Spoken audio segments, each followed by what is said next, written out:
दामोदर घाटी निगम के Chandrapura thermal power plant के साइलो यार्ड से सनोस्फेयर लदे एक ट्रक की साइलो यार्ड से शुरू हुई यात्रा पुलिस थाने तक जाने के बाद फिर वापसी के साथ ही पूरी हो गई और उसने कई सवालों को जन्म देते हुए कई लोगों को कटघरे में खड़ा कर दिया है। चंद्रपुरा थर्मल पावर प्लांट के ईएमपीसी विभाग के अधिकारी सत्येंद्र कुमार का बयान कई मतलब बतलाता है। उनका बयान बतलाता है कि कैसे एक ठेकेदार ने दुस्साहस किया और जबरन साइलो यार्ड में घुसकर बिना किसी अनुमति के ट्रक पर सनोस्फेयर लोड किया और निकालने का प्रयास किया। फिर मामला कहां से कहां तक पहुंचा। ट्रक 2 दिनों तक पुलिस के कब्जे में रही और फिर पत्र लिखा लिखी के बाद सनोस्फेयर लदा ट्रक वापस साइलो यार्ड में पहुंच गई। जरा सुनिए मीडिया से की गई सत्येंद्र कुमार की बातचीत और निकालिए उसका अर्थ। अब सत्येंद्र कुमार कहते हैं कि सीटीपीएस की संपत्ति उसके पास वापस आ गई है, उसे अनलोड किया जा रहा है और अब कोई किसी का कुछ नहीं है, ट्रक को छोड़ दिया जाएगा। आखिर ट्रक निकली कैसे, ट्रक की यात्रा कैसे थाने तक पहुंची, फिर वापसी कैसे हुई और फिर पूरा मामला किस तरह से रहस्यमय बनता गया, अब आप खुद ही सत्येंद्र कुमार जी के बयान को सुनिए। प्रॉब्लम कुछ नहीं है सर, एक लाइन में बस बता देते हैं आपको जी। वो चूंकि विदाउट इन्फॉर्मेशन के, जैसे कि मान लेते हैं कि वो क्या है ना कि पैसा नहीं जमा आजकल कर रहा है, ठीक है ना। हाँ, मान लीजिए हम भी तो सरकारी नौकरी करते हैं। बिल्कुल करते हैं ना। तो हमको भी तो अपना विजिलेंस से बचना है जी। तो एक्चुअली हमको नॉलेज नहीं था, तो क्या किया कि पेमेंट करके अपना कि हमारा नाम अथी करके कि पेमेंट साहब बोले हैं, ठीक है ना। जबकि वो यही हम नहीं बोले थे, ठीक है ना। यही बोला कि सर आप नहीं बोले, दूसरा कोई बोला कि आपके माध्यम से होगा, ठीक है ना। तो उसी में अपना पेमेंट कर दिया, ले जा रहा था। तो फिर बाद में हमको पता चला था, हम बोले अरे तो बड़ा दिक्कत हो जाएगा, विजिलेंस पकड़ेगा तो भाई बोले कि पैसा जमा कर दो ले जाओ, यही है। नहीं तो ये मतलब कब तक उसका पैसा जमा था, क्या था मतलब टेंडर उसका कब हुआ था बताइए तो। टेंडर उसका 1 साल का है। मतलब क्या नाम है कंपनी का, क्या नाम? इस तरह का एक टेंडर साई मुस्कान। साई मुस्कान, अच्छा साई मुस्कान कहाँ की कंपनी, बोकारो की है? हाँ मुस्कान की है। अच्छा, तो इसका कितना का टेंडर? बोकारो की नहीं है, अच्छा ये बाहर की है, छत्तीसगढ़ की। अच्छा, हाँ उसका छत्तीसगढ़ का गाड़ी भी देखा, सीजी नंबर था उसका। हाँ हाँ, तो क्या है थोड़ा सा हमको पूरा थोड़ा प्रकरण बता दीजिए पहले हमको थोड़ा सा।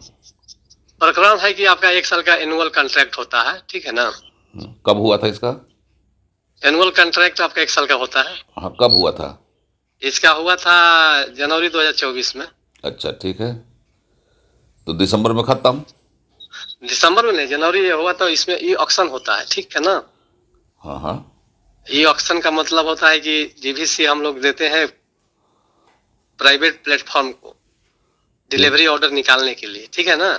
सब काम तो डीवीसी अपने माध्यम से नहीं करेगा, तो वो निकालता है। निकालने के बाद में एग्रीमेंट एचडी बीजी कराने के बाद में वो पार्टी काम स्टार्ट करता है, ठीक है ना। तो 15/4 से स्टार्ट किया, 15/4/2024। अच्छा ऐसा काम, हाँ ठीक है। तो वहां से अपना 2 इंस्टॉलमेंट जमा किया। हाँ, उसके जमा करने के बाद में तीसरा इंस्टॉलमेंट बोला कि यूनिट 1 महीना बंद हो गया था, शट डाउन हो गया था जी, सीटीपीएस का जी।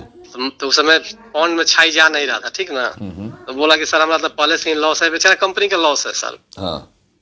ऐसा नहीं है कि नहीं है कंपनी का, लेकिन काहे ले लिए तो नियम कानून के अनुसार तो उसको तो करना पड़ेगा। लॉस अगेन तो होते रहता है बिजनेस में, समझे सर।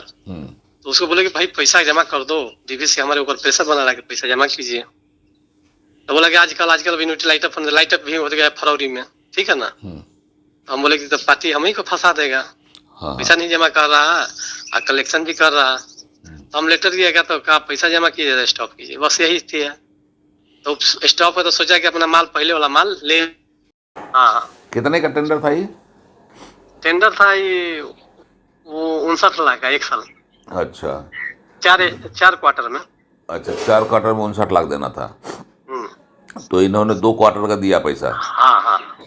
तो फिर उसके बाद फिर घुस कैसे रहा था जब बिना पैसा जमा के? उधारियों आप लोग चलाते हैं क्या? उधारे नहीं, उधारे की बात नहीं है। इसमें कलेक्शन करके एक दिन में थोड़े जाता है, 3 महीना 4 महीना पे एक बार जाता है, ठीक है ना। 3 महीना 4 महीना पर कलेक्शन होता है, पॉन्ड के ऊपर में छाई निकलता है, बुढ़िया में करके एक जगह इकट्ठा करके रखता है, ठीक है ना। हाँ जी। उसके उसके बाद में अपना ले जाता है। अच्छा। बोला कि आजकल जमा करेंगे, माल उठाने से पहले हम जमा कर देंगे।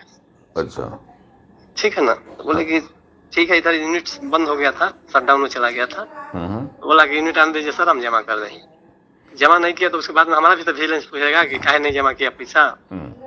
उसी में ले जा रहा था, उसी में अपना ठीक हुआ उसको, फिर हमारा रिकवरी हो गया। तो उसमें घुस कैसे किया, वो ट्रक घुसा कैसे लिया बिना काशी में घुसा लिया। ट्रक अगर एयरपोर्ट में घुसाया था ना आपका, तब है ना जो सैलो है। किसी को इन्फॉर्मेशन नहीं दिया, सोचा कि लेटर मिल ही जाएगा, क्या तो पैसा जमा करो या तो बंद करो। तो इलीगल तरीके से निकालने का प्रयास किया वो? ना, इलीगल की तरह के प्रयास नहीं किया। वो सोचा कि इसी तरह हम निकल जाएंगे। तो क्या हुआ था, इस तरह निकल जाएंगे मतलब वो खैरात थोड़े है, डीवीसी का संपत्ति खैरात नहीं ना है कि इसी तरह निकाल लेंगे, मतलब इलीगल तरीके से घुसा ना वो निकालने के लिए। हाँ, बाकी चीज को जानकारी लेना है तो हमारा पीआरओ साहब है, ठीक है ना? अरे नहीं, आप पहले बताइए। होगा घुस के निकाला, तो डीवीसी के नाम पर वैध हुआ, ठीक है ना? पैसा जमा कर आज भी ले जाएगा। अवैध का मतलब होता है कि बिना, ठीक है, बिना वर्क ऑर्डर का जमा करेगा तो ले जाएगा। ये तो बिना जमा किए निकाल रहा था, तो अवैध तरीके से नहीं निकाल रहा था कि उसको अवैध नहीं कहा जाएगा, उसको कहा जाएगा कि गलतफहमी से हम निकल जाए। में गया है माल। अरे माल तो रिकवरी हो गया जी। क्या रिकवरी किया? डीवीसी का कर लिया। मतलब डीवीसी का माल हो गया। तो माल तो डीवीसी का था, हो गया क्या? डीवीसी का था ही। हाँ, तो डीवीसी का माल आके डीवीसी के प्लांट में आ गया। तो आप लोग ले आए ट्रक को अपने पास? हाँ। अच्छा, लेते हैं नहीं तो? और ट्रक को छोड़ देंगे, अब अनलोडिंग हो रहा है सामान।